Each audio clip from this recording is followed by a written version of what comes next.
जय हिंद दोस्तों, मेरा नाम है रोहित और आप देख रहे हैं स्टडी क्यों नहीं। दोस्तों, जैसे कि आपको पता होगा, ये प्रीवियस ईयर की 12वीं वीडियो है। इससे पहले 11 वीडियोज़ आ चुकी है। आई होप आपने वो 11 वीडियोज़ देखी होगी। तो इस वीडियो में हम लोग दोस्तों 40 क्वेश्चंस कवर करने वाले हैं और सारे के सारे क्वेश्चन किसी न किसी एग्जाम में आए थे। आप नीचे देख सकते हैं सारे क्वेश्चंस के किस ईयर में आए थे वो लिखे। और आपको पता है जो साइंस के क्वेश्चन होते हैं रिपीट होते हैं, इसलिए मैं ये सीरीज़ लेके आया हूँ। तो विलम्ब ना करते हुए शुरू करते हैं। उससे पहले मेरे चैनल को आपने सब्सक्राइब नहीं किया तो सब्सक्राइब कीजिए और बेल आइकन आ रहा है उस पर भी क्लिक कर दीजिए और इस वीडियो को लाइक कीजिए और शेयर कर दीजिए दोस्तों अभी अपने दोस्तों में, ताकि इसका लाभ उन्हें भी मिले। तो पहला क्वेश्चन है कि वसा में घुलनशील विटामिन कौन सा नहीं है। क्वेश्चन ध्यान से पढ़िएगा। तो जो बी और सी विटामिन होते हैं ये वाटर सोल्यूबल होते हैं, ना कि वसा में घुलनशील होते हैं, यानी जो फैट सोल्यूबल होते हैं। सो दोस्तों, यहाँ पे जो विटामिन ए, विटामिन डी और विटामिन ई और के, ये विटामिन है, ये वसा में सोल्यूबल है और वाटर में अनसोल्यूबल है। तो ये भी आपको याद रखना है। निम्नलिखित में से कौन सा विटामिन पानी में घुलनशील है। तो आपको जैसे बताया मैंने, विटामिन बी, विटामिन सी। और देख सकते हैं छत्तीसगढ़ पीएससी में पूछा गया था, उसके बाद बिहार एसएससी में पूछा गया था और नॉर्मल जो एसएससी सीजीएल होता है उसमें भी ये क्वेश्चन 2016 में पूछ लिया गया था। विटामिन ए को किस नाम से जाना जाता है। तो दोस्तों, जो विटामिन होता है इसको हम लोग रेटिनॉल कहते हैं नॉर्मली। तो ये कुछ चीज़ें आपको नॉर्मली पता होना चाहिए। और अगर आपको विटामिन के बारे में डिटेल में पढ़ना है तो दोस्तों, मैंने एक वीडियो भी बनाई है विटामिन के ऊपर, प्लेलिस्ट में जाके आप देख सकते हैं, या फिर आप नॉर्मली सर्च कर दीजिए विटामिन स्टडी क्यों नहीं, तो आपको वो वीडियो मिल जाएगी। और काफ़ी अच्छा मैंने उसमें समझाया, आपको शॉर्ट में समझाया बट उसमें पूरी जानकारी दी है, तो आपको उससे भी फ़ायदा होगा। तो जैसे मैंने बताया, रेटिनॉल विटामिन ए को कहा जाता है। देख सकते हैं एनटीपीसी 2016 और उसी साल एसएससी 2016 में भी पूछ लिया गया था। निम्नलिखित में से कौन सा विटामिन ए का उच्चतम स्रोत है। तो दोस्तों, जो गाजर होता है विटामिन ए का उच्चतम स्रोत माना जाता है। यदि किसी की आंख में प्रॉब्लम है या फिर किसी के जो आंख है कमजोर हो रही है तो उसको गाजर और पालक के जूस की आप सलाह दे सकते हैं। देख सकते हैं ये भी बिहार एसएससी और एनटीपीसी 2016 में पूछा गया था। निम्नलिखित में से कौन सा एक विटामिन ए का उच्चतम स्रोत है। तो जो विटामिन ए का उच्चतम स्रोत है इनमें से दोस्तों, उसका आंसर हो जाएगा आम। विटामिन ए का उच्चतम स्रोत माना जाता है। वैसे तो दोस्तों, यहाँ पे जो सारे ऑप्शन दिए गए हैं लगभग विटामिन ए सब में पाया जाता है, सेब में पाया जाता है, पपीते में पाया जाता है।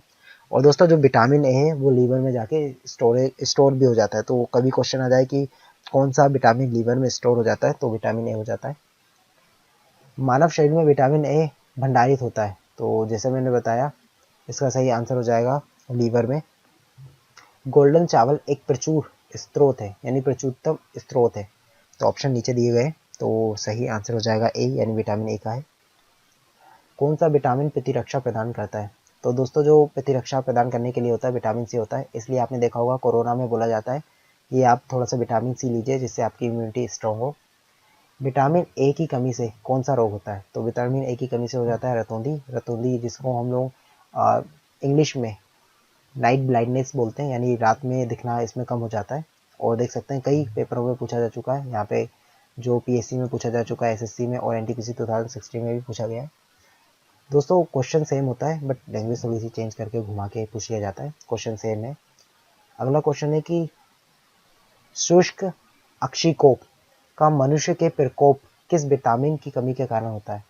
तो दोस्तों, जो जो हमारी आंखें शुष्क हो जाती हैं वो विटामिन ए के कारण हो जाती हैं। तो याद रखना है आपको। विटामिन बी का अन्य नाम क्या है। तो दोस्तों, जो विटामिन बी है उसको नॉर्मली हम लोग थायमिन कहते हैं। तो याद रखना है आपको। निम्नलिखित में से किस विटामिन में नाइट्रोजन होता है। तो यहाँ पे ऑप्शन दिए गए vitamin A, vitamin B, vitamin C या विटामिन डी। तो इसका जो सही आंसर हो जाएगा दोस्तों, वो जाएगा विटामिन बी। इसमें नाइट्रोजन पाया जाता है, याद रखना है आपको। नियासिन जो विटामिन बी कॉम्प्लेक्स ग्रुप का एक विटामिन है की कमी से कौन सा रोग होता है। तो दोस्तों, जो नियासिन होता है इसको विटामिन 3 के नाम से, बी3 के नाम से हम लोग जानते हैं। और इसकी कमी के कारण पेलाग्रा रोग हो जाता है। तो याद रखना आपको। एसएससी 2016 में भी पूछा गया दोस्तों क्वेश्चन।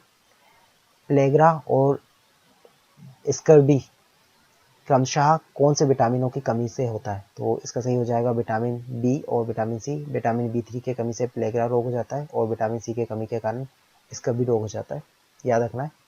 विटामिन बी में कौन सा धातु आयन उपस्थित रहता है। तो यहाँ पे ऑप्शन दिए गए आयरन, निकल, कोबाल्ट या जिंक। तो इसका सही आंसर हो जाएगा जो कोबाल्ट होता है विटामिन बी में पाया जाता है। मेनली जो कोबाल्ट पाया जाता है विटामिन बी12 में पाया जाता है। वो दोस्तों कोबाल्ट जो होता है, कोबाल्ट का जो रेडियो एक्टिव होता है उसके द्वारा जो ब्लड कैंसर होता है उसका ट्रीटमेंट किया जाता है। मसूड़ों से रक्त स्त्राव, दांतों का गिरना, अस्थियों का भंगुर होना, घाव के भरने में देरी होना किस विटामिन की कमी के कारण होता है? तो जो विटामिन सी है उसके कमी के कारण जो मसूड़े होते हैं उनमें रक्त स्त्राव हो जाता है, दांत का गिरना शुरू हो जाता है, अस्थियों का भंगुर होना स्टार्ट हो जाता है और घाव के भरने में देरी होती है, क्योंकि आपको पता है प्रतिरक्षा शक्ति के लिए विटामिन जो सी है वो आवश्यक है। किस विटामिन की कमी के कारण इसका भी रोग हो जाता है? तो दोस्तों जो विटामिन सी होता है उसकी कमी के कारण इसका भी रोग हो जाता है, याद रखना है आपको। विटामिन सी का सबसे उत्तम स्रोत, तो सबसे उच्चतम स्रोत हो जाता है आंवला, नींबू, संतरा या फिर नींबू प्रजाति के जितने भी फल होते हैं या फिर नींबू प्रजाति के जितने भी चीज़ें हैं, यानी जितने भी मेनली जो खट्टे पदार्थ होते हैं या खट्टे जो पदार्थ प्राकृतिक रूप से प्राप्त होते हैं सब में विटामिन सी पाया जाता है। निम्नलिखित में से किस विटामिन को हम लोग कैल्सीफेरोल के नाम से जानते हैं? मेनली यहाँ पे भी दोस्तों विटामिन डी दो ऑप्शन में दिख रहे हैं, यहाँ पे कुछ मिसप्रिंट हो गया है, सो मैं आपको बता दूं। दोस्तों जो पहला ऑप्शन आपको दिया गया है यहाँ पे विटामिन D2 दिया गया है। तो दोस्तों वैसे तो कैल्सीफेरोल मेनली हम लोग जो कहते हैं वो विटामिन डी को कहते हैं, पर यहाँ पे आप देख सकते हैं आर्गो वर्ड आ गया, तो आर्गो वर्ड के कारण ये विटामिन D2 के कारण ऑर्गे कैल्सीफेरोल कहते हैं, तो आपको याद रखना है ऑर्गो कैल्सीफेरोल विटामिन D2 को कहा जाता है। तो यहाँ पे लिखा है कोले कैल्सीफेरोल रासायनिक यौगिक का सामान्य नाम है। और दोस्तों वैसे आपको नॉर्मली पता है कि कैल्सीफेरोल अगर कहीं पे लग जाए तो वो विटामिन डी होता है, तो यहाँ पे आपको विटामिन डी का सिर्फ एक ही ऑप्शन दिख रहा है, वो दिख रहा है बी, तो यानी इसका सही आंसर हो जाएगा विटामिन डी। निम्नलिखित में से कौन सा विटामिन कैल्शियम के अवशोषण में सहायक होता है?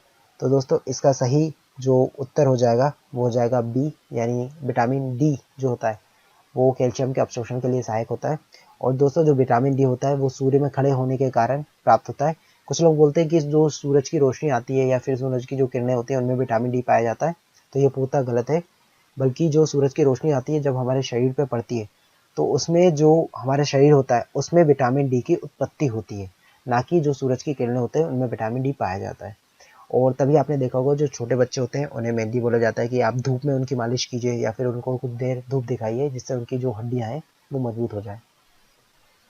निम्न में से किसकी कमी से रिकेट्स होता है? तो विटामिन डी की कमी के कारण रिकेट्स बीमारी हो जाती है। अगर एक व्यक्ति रिकेट्स से पीड़ित है तो व्यक्ति में कमी होगी, तो विटामिन डी की याद रखना है, विटामिन डी रिकेट्स यानी हड्डियों की, जो बच्चों को हड्डियों की बीमारी होती है उसको रिकेट्स कहा जाता है। दोस्तों यहाँ पे आपको बताना है कि किस में विटामिन डी सबसे ज़्यादा पाया जाता है। तो जो जो दोस्तों मछली के लीवर का तेल होता है या फिर जो कॉड लीवर तेल होता है उसमें विटामिन डी भरपूर मात्रा में पाया जाता है, और इसका उपयोग जो ठंडे प्रदेशों में लोग रहते हैं उसको खाते हैं जिससे उनको विटामिन डी की मात्रा भरपूर मिले। और देख सकते हैं RRB NTPC 60 में पूछा गया था, मछली से प्राप्त होने वाला कॉड लीवर तेल किस विटामिन से समृद्ध होता है? तो अभी पढ़ा हमने विटामिन डी, हड्डियों के लिए आवश्यक। ऐसा कौन सा विटामिन है जिसकी अधिक मात्रा से या फिर अधिक मात्रा के सेवन से शरीर में संग्रहित हो जाता है और घातक प्रभाव डालते हैं? तो इसका सही आंसर जो हो जाएगा दोस्तों वो हो जाएगा विटामिन ए और डी। अब मैंने जैसे बताया विटामिन ए जो लीवर है उसमें स्टोर हो जाता है और विटामिन डी भी स्टोर हो जाता है, जो कि ठंडों में हमारे काम आता है विटामिन डी। और ज़्यादा संग्रह होने से भी घातक प्रभाव होते हैं, किसी भी चीज़ के अति होने से घातक प्रभाव होते हैं, ये चीज़ आपको हमेशा याद रखना चाहिए, भले वो आयुर्वेदिक चीज़ हो या फिर एलोपैथी। यह विटामिन टेकोफेरोल होता है। दोस्तों जो टेकोफेरोल होता है वो विटामिन ई होता है, याद रखना है आपको। निम्न में से कौन सा विटामिन ई का अच्छा स्रोत है? तो दोस्तों जो विटामिन ई का सबसे उत्तम स्रोत माना जाता है वो माना जाता है ताज़ी सब्जियों को। ताज़ी सब्जियों को लगभग सारे विटामिन का अच्छा स्रोत माना जाता है। विटामिन ई का महत्वपूर्ण स्रोत निम्नलिखित में से कौन है? तो इसका जो आंसर हो जाएगा वो हो जाएगा सी, गेहूं के जो अंकुर का तेल होता है वो हो जाता है। विटामिन के विशिष्ट भूमिका किसके संश्लेषण में? तो दोस्तों जो विटामिन के होता है इसकी जो महत्वपूर्ण भूमिका ये निभाता है वो निभाता है प्रोथ्रोम्बिन के संश्लेषण में। और आपको पता है जो प्रोथ्रोम्बिन होता है वो क्लोटिंग के लिए आवश्यक होता है। निम्नलिखित विटामिन में से कौन सा एक रक्त के स्कंदन में मदद करता है? तो जो विटामिन के होता है रक्त के स्कंदन में मदद करता है, याद रखना है। निम्न में से कौन सा विटामिन प्रति स्कंदक विषों के प्रति विष प्रतिकारक के रूप में प्रयोग किया जाता है? यानी प्रति स्कंदक यानी जो हमारे शरीर में जो क्लोटिंग हो रही है, जो कोगुलेशन हो रहा है वो नहीं होता, तो उसको सही करने के लिए यूज होता है, तो विटामिन के होता है, याद रखना है। यहाँ पे दोस्तों आपको फिर से सूची दी गई है, आपको मिलाना है। तो यहाँ पे लिखा गया है विटामिन सी। तो विटामिन सी के कमी के कारण आपको पता है स्कर्वी रोग होता है। विटामिन ए की कमी के कारण रतौंधी होता है और विटामिन बी1 की कमी के कारण बेरी-बेरी रोग होता है। अगर आपको फोलिक एसिड का नहीं पता है तो भी आप लगा सकते हैं, इसका हो जाएगा रक्त अल्पता। तो ये दोस्तों कुछ कॉमन सेंस बेस्ड क्वेश्चन होते हैं जो आप लगा सकते हैं। आपको अगर 3 का पता है या फिर 2 का पता है तो आप कॉमन सेंस बेस पे लगा सकते हैं। तो इसका जो सही आंसर हो जाएगा वो हो जाएगा ए। आप देख सकते हैं हमने भी सेम लगाया। विटामिन और रोग के निम्नलिखित युग्मों में से कौन सा एक सही सुमेलित है?